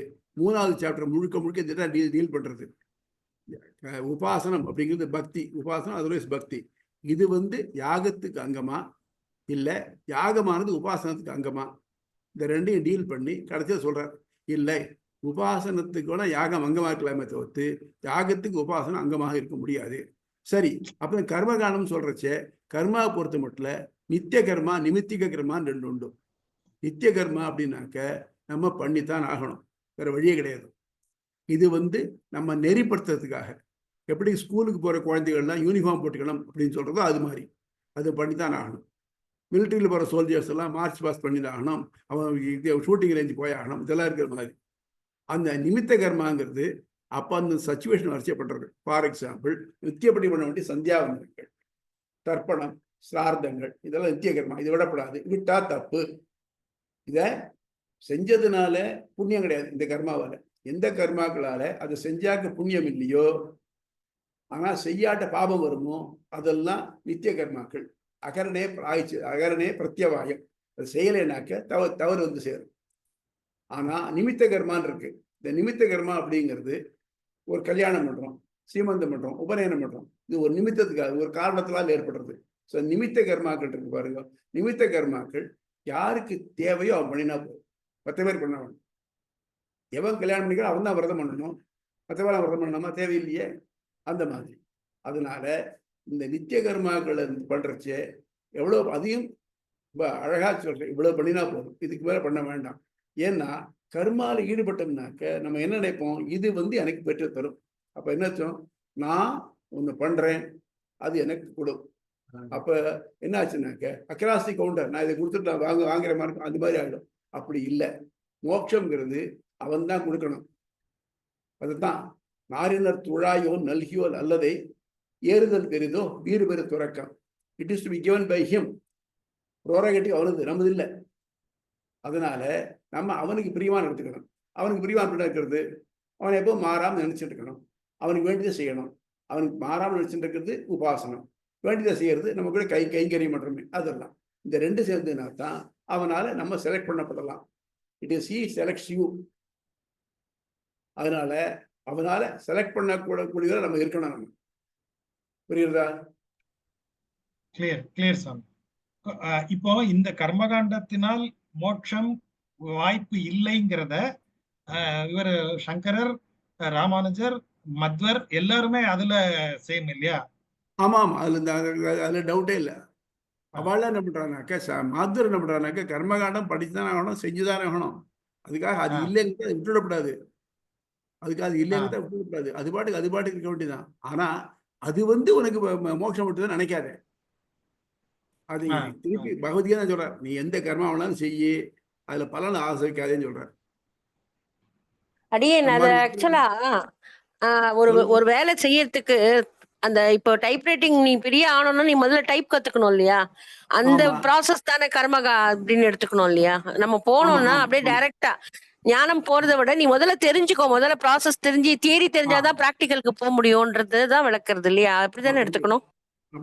அம்மா, நமக்கு எல்லாருக்கும் ஞானம்ங்கிறது இருக்கு. இந்த ஞானம் இருந்த உடனே என்ன பண்றோம்? நாளைக்கு என்ன பண்ணணும், நீங்க பண்ண நாளைக்கு என்ன தளிகை பண்ணணும் யோஜனை பண்றீங்களா இல்லையா? அது பண்ணணும் தோணும். அப்போ அதுக்கு பண்ண வேண்டிய முஸ்தீப் கூட நான் பண்றேன், தளியை பண்றேன். பண்ணினாக்க நான் பண்ணினேன், இது நல்லா இருந்தது அப்படிங்கிறது எனக்கு வருது. ஸோ எனக்கு ஞானம் இருக்கு. அதனால செய்யும் தன்மை இருக்கு, செயல்திறன் இருக்கு. இந்த செயல்திறனால அது பலன் அனுபவிக்கூடிய எனக்கு வருது.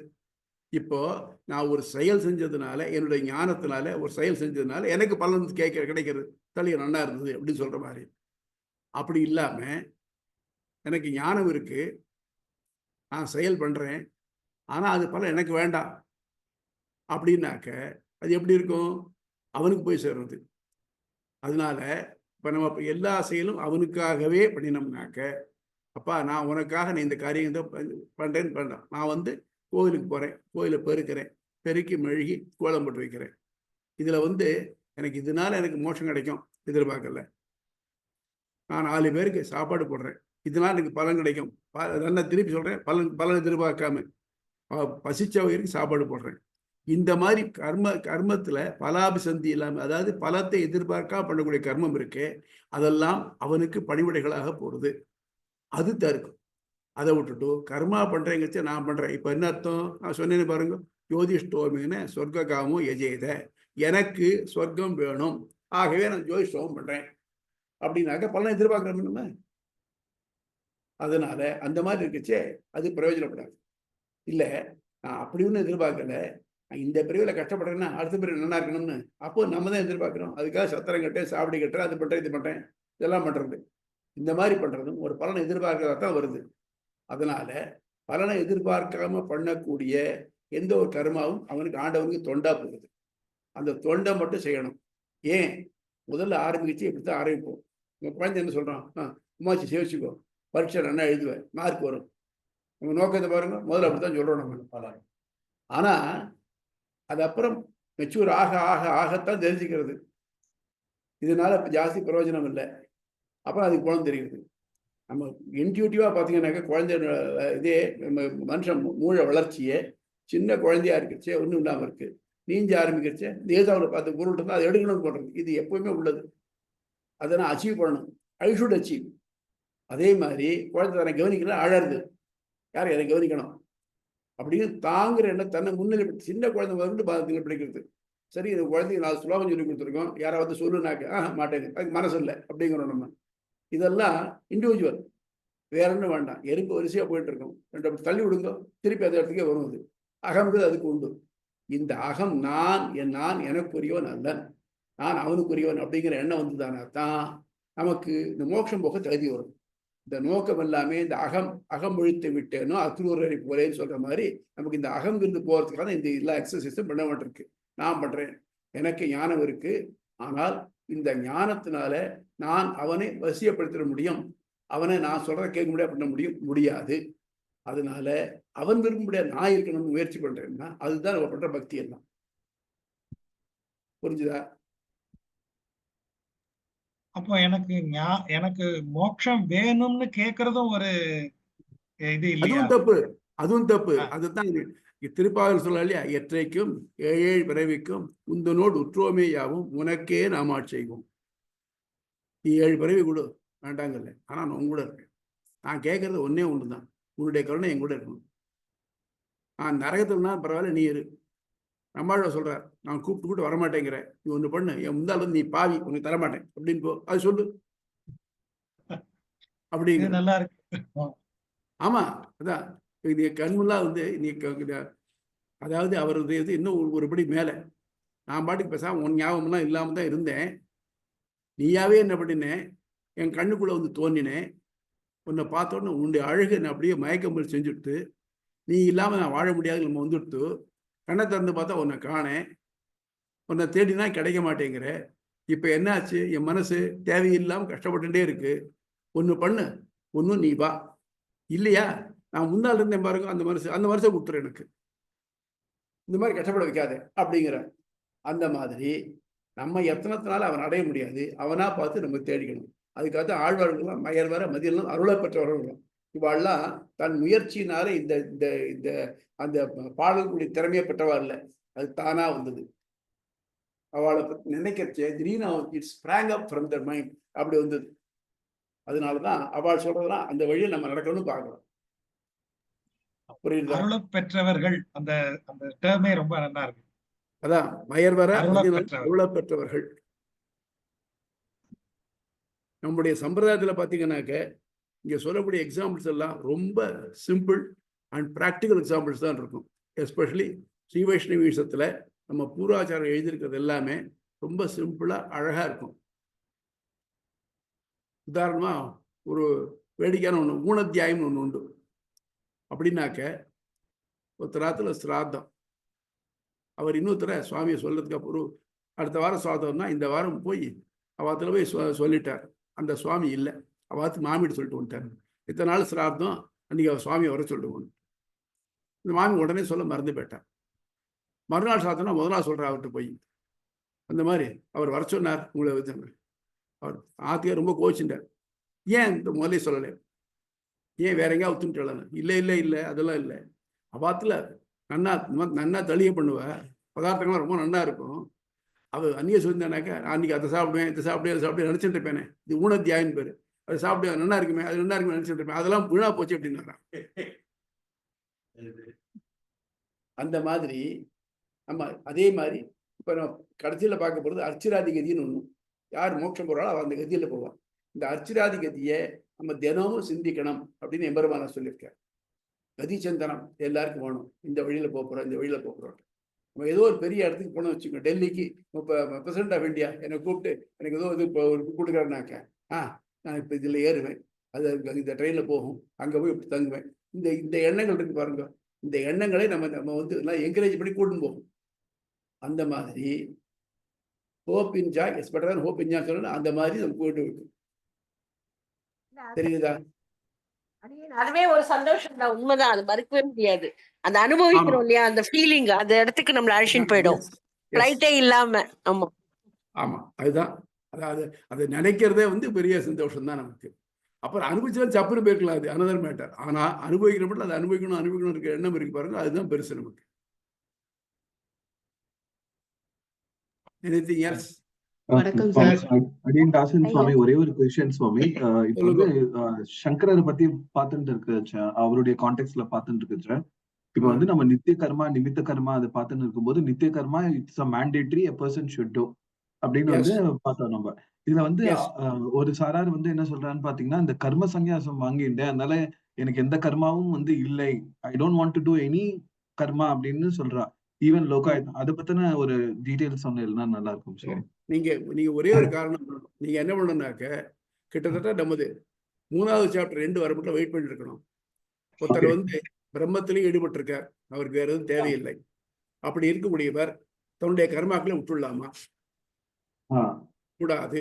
ஏன்னாக்க பாபம் வந்ததுன்னா மோட்சம் கிடைக்காது. தான் கர்மாக்களை விட்டு பாபம் வரும் இல்லையா, தடை இல்லையா? அதுக்காக தான் கிளியரா சொல்றார், அகரகர் அனுஷ்டியமான வர்ணாசிரம தர்மகா அப்படின்னு. பெருமாள் வந்து எதுனா சந்தோஷப்படுறான்னாக்க அவளுக்கு விதிக்கப்பட்ட கர்மாக்களை வர்ண ஆசிரம தர்மங்களை கரெக்டா பண்ணணும்னு சொல்றான். ஏன் சொல்றேன் எங்களுக்கு, இப்போ உங்களை எதுக்காக படைச்சிருக்கான், இதுல எந்த லெவல்ல படைச்சிருக்கான்? நீங்க விரும்பி வந்தாடா இன்னாருக்கு பிள்ளையா பிறக்கணும் வந்து பண்ணல நீங்க?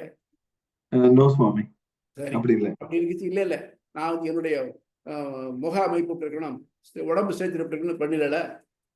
அதுவும் இல்லை சுவாமி. சரி, அது போட்டோம், இப்படிதான் வந்துட்டோம் இல்லையா? எனக்கு உலகமே பிடிக்கல, ஐ வாண்ட் டு டை அப்படின்னாக்க நம்மளால போக முடியுமா? மூச்சு நம்ம தான், மூக்கு நம்ம மட்டும் தான் இருக்கு. யாராவது மூச்சு அடைக்கு சாரானா? இல்ல சுவாமி. இல்ல இல்ல, ஒரு எக்ஸ்டர்னல் ஏஜென்ட் வேர்டு இருக்கு. அதனால நம்ம இங்க பிறக்கிறதோ இங்க செய்யக்கூடிய செயல்களோ எதுவும் நம்மளுடைய கண்ட்ரோல்ல இல்லை. அப்படி இருக்கிறச்சே அந்த கண்ட்ரோல் அவங்ககிட்ட இருக்கிறதுனால அவன் என்ன எதிர்பார்க்கறான் அதை செஞ்சவனா தான் அவன் பிரீதி ஆகும். உங்களை ஒரு இடத்துல வந்து இந்த இடத்துல இந்த வேலை செய்யணும்னு சொன்னாங்க, எஜமானு சொல்லிட்டு போனாங்கனாக்கா அது செஞ்சாதான் அவன் திருப்தி ஆவானே தவிர்த்து அதுக்கு மாறா செஞ்சாக்க அவன் திருப்தி இருக்காது. அதனாலதான் வர்ணாசம் அகரக ரன்சியம். இப்போ ஒரு பெரிய ஆபீஸ்ல எம்டி இருக்கார், மேனேஜர்ஸ் இருக்கா, சூப்பர்வைசர்ஸ் இருக்கா, பியூன் இருக்கான்னா அவனும் வேலை செய்யணும். அதை மாத்தி செஞ்சாக்க எங்கேயாவது பியூன் வந்து எம்டி வேலை செய்ய முடியுமா?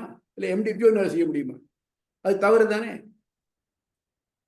அதுக்காக கிளியரா நல்ல கிளியர் இது வச்சிருக்காங்க. இது மட்டும் இல்லாமல் நீங்க என்ன பண்ணணும்னாக்க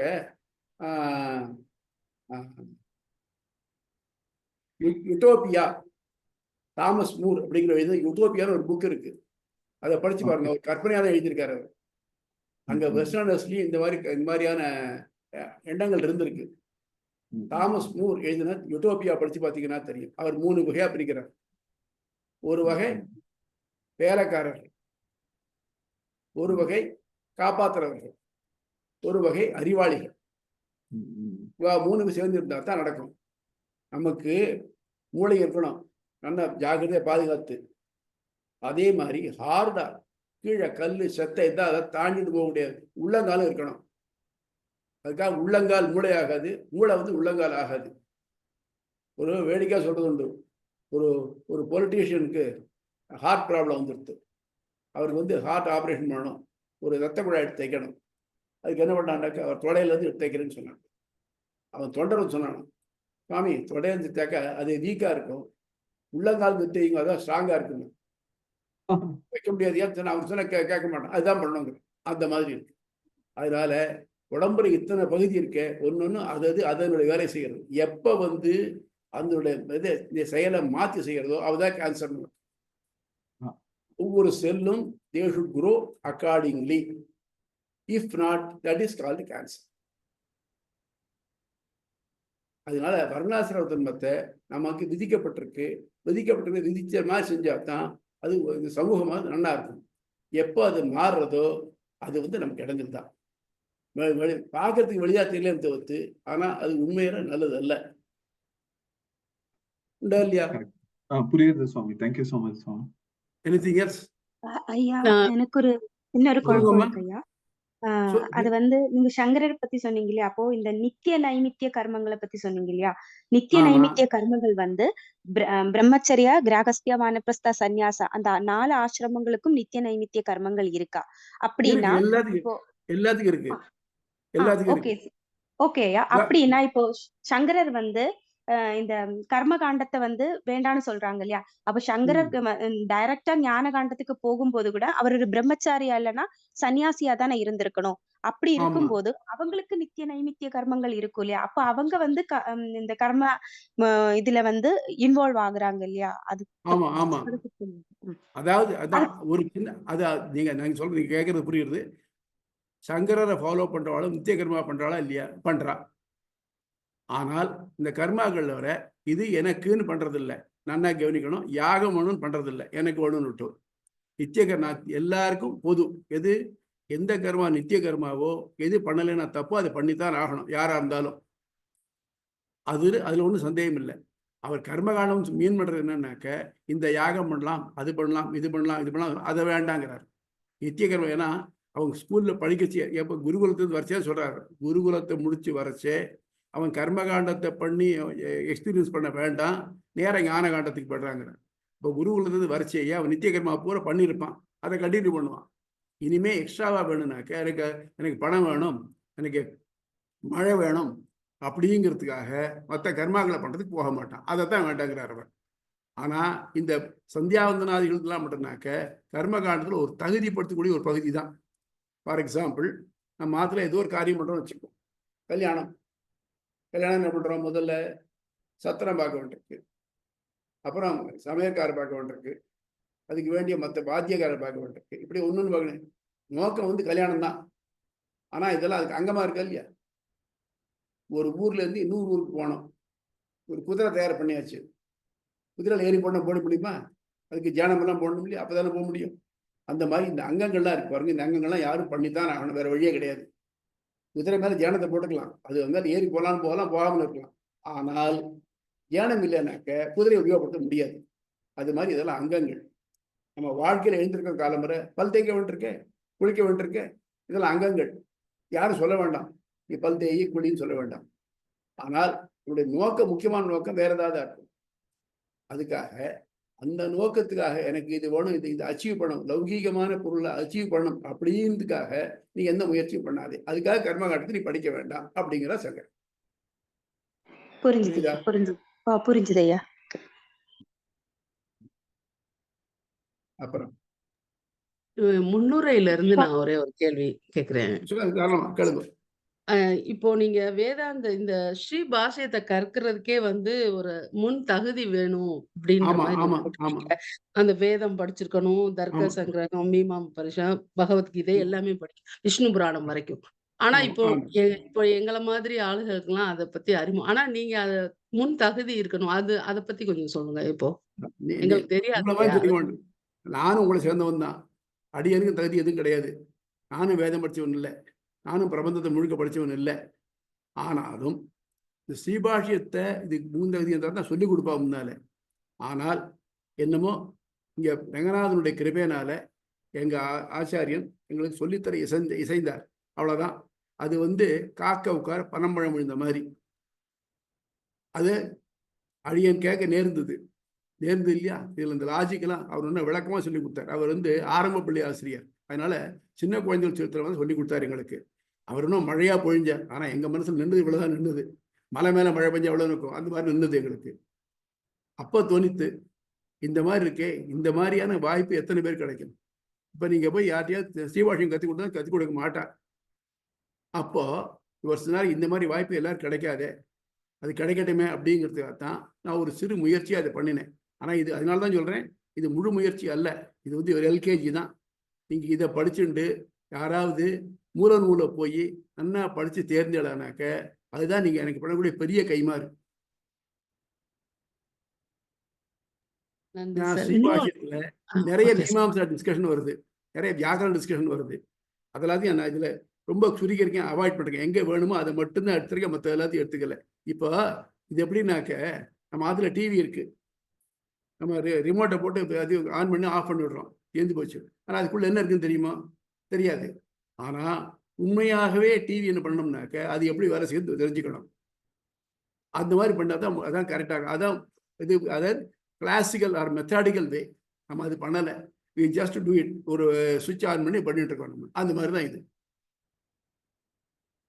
ஓகே, நன்றி சார். இன்னொன்னு வந்து இப்போ சங்கரரை வந்து மறுத்து ராமானுஜர் சொல்றாரு, ஒவ்வொரு பாயிண்டையுமே மறுத்து. அதே மாதிரி சங்கரருடைய காலத்துல அவர் வந்து வேற யாரையாவது மறுத்துதான் இந்த அத்வைதத்தை இது பண்ணாரா, இல்ல அவர் எல்லாத்தையும் கட்டு தேர்ந்து அதனுடைய ஆராய்ச்சியின் மூலமா அந்த மாதிரி அதை பத்தி சொல்லுங்க சார். கொஞ்சம் நம்ம பொறுத்த மட்டும் எப்படின்னாக்க, நம்ம கொஞ்சம் ஹிஸ்டரி ஆஃப் இந்தியாவை பார்க்கணும். எப்படின்னாக்க, இந்த அசோகன் அவ காலத்துக்கு பின்னால பௌத்த மதமும் சமண மதமும் இன்னும் பெருகித்து. அப்போ அதனால 1-2ஆம் நூற்றாண்டுகள் மத்தியில் பார்த்தீங்கன்னாக்க அவளுடைய கை ஓங்கி இருந்தது. அது மட்டும் இல்லாமல் வெளிநாட்டு படை களப்பிரர்கள் சொல்லுவாள், அவள்லாம் வந்திருந்தாங்க. அப்போ வந்து நமக்கு என்ன தெரியல. அப்போ நம்முடைய நூல்கள்லாம், முன்னாள் இருந்த நூல்கள்லாம் அழிக்கப்பட்டு விட்டன.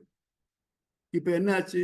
சங்கரர் வச்சு சமணன் புத்த மதத்தினுடைய ஒன்று சர்வம் சூன்யம், உலகத்துல எதுவும் கிடையாது, தெய்வம் ஒண்ணு கிடையாது அப்படிங்கிற கருத்து தான் இருந்தது. ஆனால் இந்த வேதம் மெயின்டைன் பண்ணி வந்தாங்க. அந்நியிலிருந்து இந்த வேதத்தை சிலபரா மெயின்டைன் பண்ணிருந்தாங்க. இது அவங்களுடைய கருத்துக்கு மாறா இருக்கு. இது எப்படி தப்பா இருக்கு, இது என்ன பண்றது சங்கரர் யோஜனை பண்ணார். அவருடைய மன உறுதியினுடைய நான் யோஜனை பண்ண பலன் தான் இன்னைக்கு இந்த அத்வைதம். அப்ப என்ன பண்ணாருனாக்க, அப்படி இல்லை, பிரம்மம் ஒண்ணு இருக்கு, அதுதான் உலகத்தை படைச்சு பண்றது, இதுக்கு அத்தாரிட்டினால வேதம் தான். அதனால அதுல இருந்து எடுத்து அப்போ போய் அவள்கிட்ட மல்டியா சொன்னா புரியாது. அதுக்காக நீ எது இல்லைன்னு சொல்றியோ அது இருக்கு, பிரம்மங்கிறது ஒண்ணு இருக்கு, அதுதான் நடத்துறது. இது என்னமோ நம்ம லைஃப் வந்து இட்ஸ் ஆக்சிடென்ட் இல்லை, வந்திருக்கு போனாச்சுன்னா போயிட்டு அப்படி இல்லை. அதனால நம்ம லைஃப்ல சில நெறிகளை கடைபிடித்தாகணும், இதனால ஏற்பட்டது அப்படிங்கிறதுக்காக தான் பிரம்மம்னு ஒண்ணு இருக்கு, அது ஞானமாவே இருக்கு, நமக்கு அறிவினால எல்லாம் பண்றோம் நம்ம. அதனால இந்த ஞானம்ங்கிறது எவர் எக்ஸிஸ்டிங் அப்படின்னு ஆரம்பிச்சு அதுல சொன்னார். அன்னைக்கு அவர் மட்டும் இந்த மாதிரி அஸ்திவாரத்தை போடலைன்னாக்க பின்னால் அந்த விசிஷ்டாத்வைதமோ துவைதமோ வந்திருக்காது. அதுக்கு அவர் பெரிய ஹெல்ப் பண்ணினார். ஆனால் அவர் பண்ணினதுல மாடிஃபிகேஷன் அவர் இப்படித்தான் சொல்லிட்டார். இல்லை நீங்க சொல்ற மாதிரி ஒரு மாடிஃபிகேஷன். அதுக்குதான் உங்களுக்கு உதாரணம் முன்னால சொன்ன ஞாபகம் இருக்க, கெமிஸ்ட்ரி படிச்சாலும் தெரியும், டால்டன்ஸ் அட்டாமிக் தியரின்னு ஒன்று இருந்தது. அதுல என்ன சொன்னார், டால்டன் வந்து ஆட்டம்ஸ் ஆர் இன்டிவிசிபிள், அணுக்களை பிரிக்க முடியாது அப்படின்னார். ஆனா பின்னால வந்த போரெல்லாம் பிரிச்சு காமிச்சிட்டார்.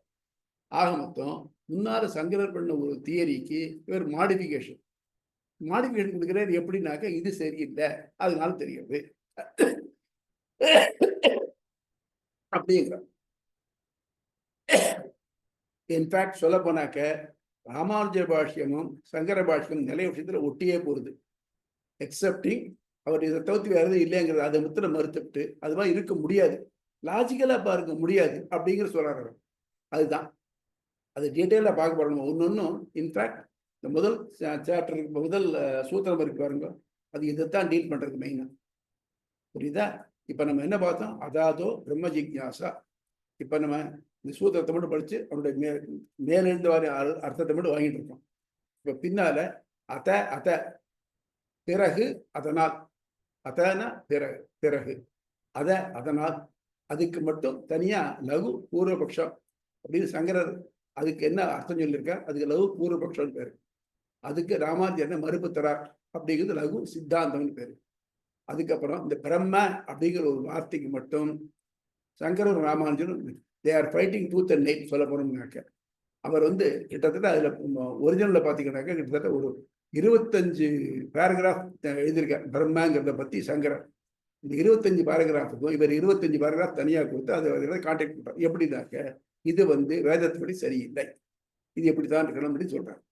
ஆக சங்கரர் சொன்னதை ராமானுஜர் மாடிஃபை பண்ணி வேதத்தில் இருக்கிற ஒவ்வொரு சொல்லும் அர்த்தம் உள்ளது, அதான் நிஜாட்சரின்னு பார்த்தோம் பாருங்க, ஒவ்வொரு சொல்லும் அர்த்தம் உள்ளது, நீ எதை சொல்லியும் ஒதுக்க முடியாது, இந்த சொல் தெரியல வேண்டாம் இது வேண்டாம் அப்படின்னு சொல்ல முடியாது அப்படின்னு. முன்னால இவர் சிவகங்கையில இவர்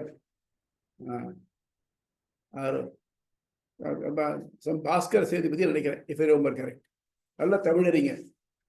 அப்போ அவர் இருக்கிற காலத்துல ஒரு இங்கிலீஷ்காரர் என்ன பண்ணாக்க திருக்குறளை படிச்சுட்டு அதுல இந்த கரெக்ஷன்ஸ் எல்லாம் இருக்கு, திருக்குறள் நான் இப்படிதான் உரை எழுதியிருக்கேன் பாருன்னு ஒரு எழுதி கொடுத்தார்.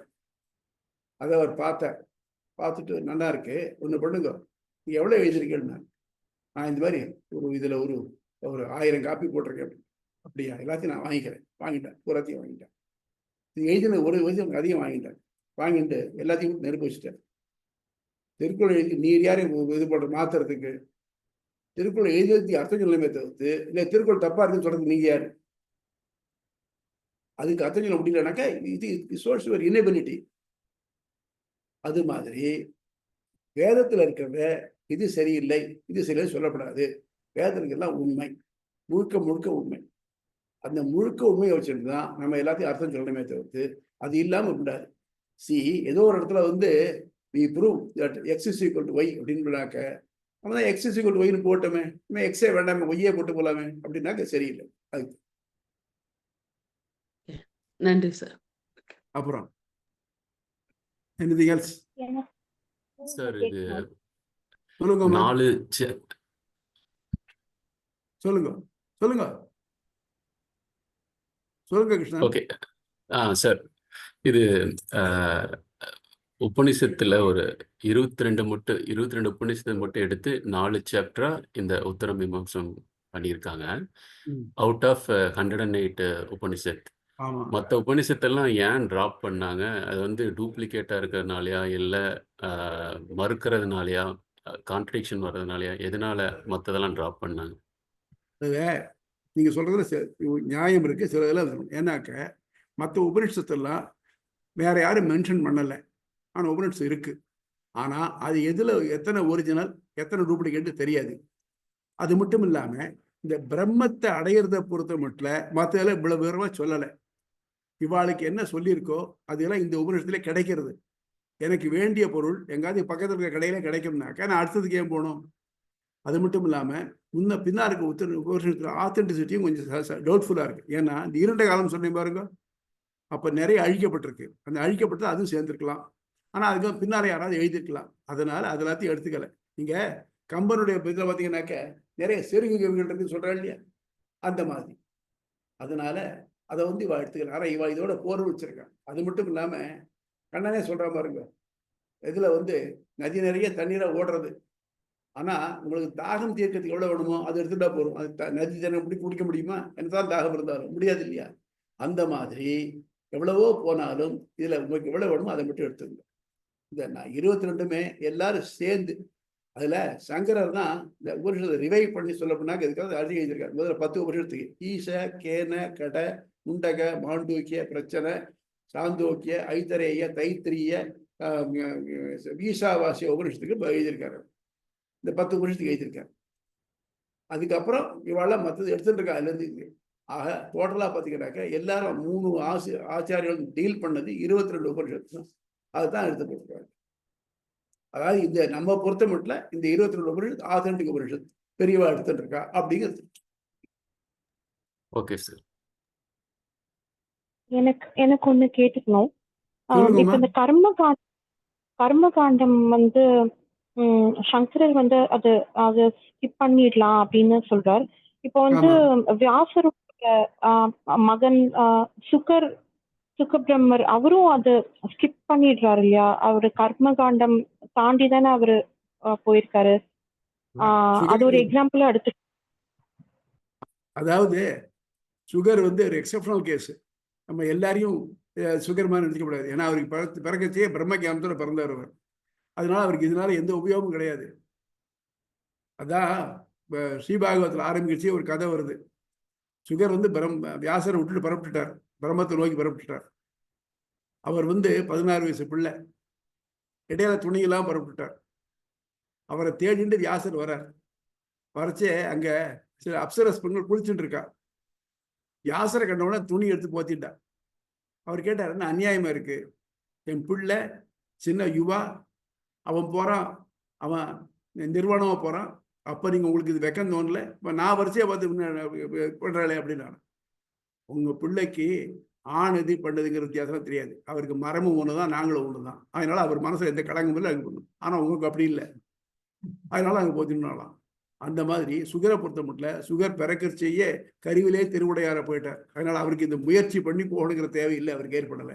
அதனால அவர் கர்மகாண்டத்தை பத்தி பேசல, ஈவன் ஞான காண்டத்தை பத்தி பேசல. அவர் பக்தியினுடைய எசன்ஸை மட்டும் பேசி ஸ்ரீபாகவத் சொல்லிட்டு போயிட்டார். நன்றி நன்றி.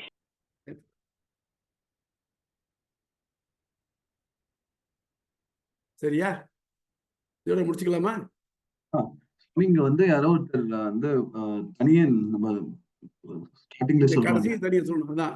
தஸ்மீராமயாரியாய நம பரமயோகினே யஸ்ருதி சூத்ராணாம் அந்தர்ஜ்வரம் அசீசமது, இதை சொல்லி முடிக்கணும்.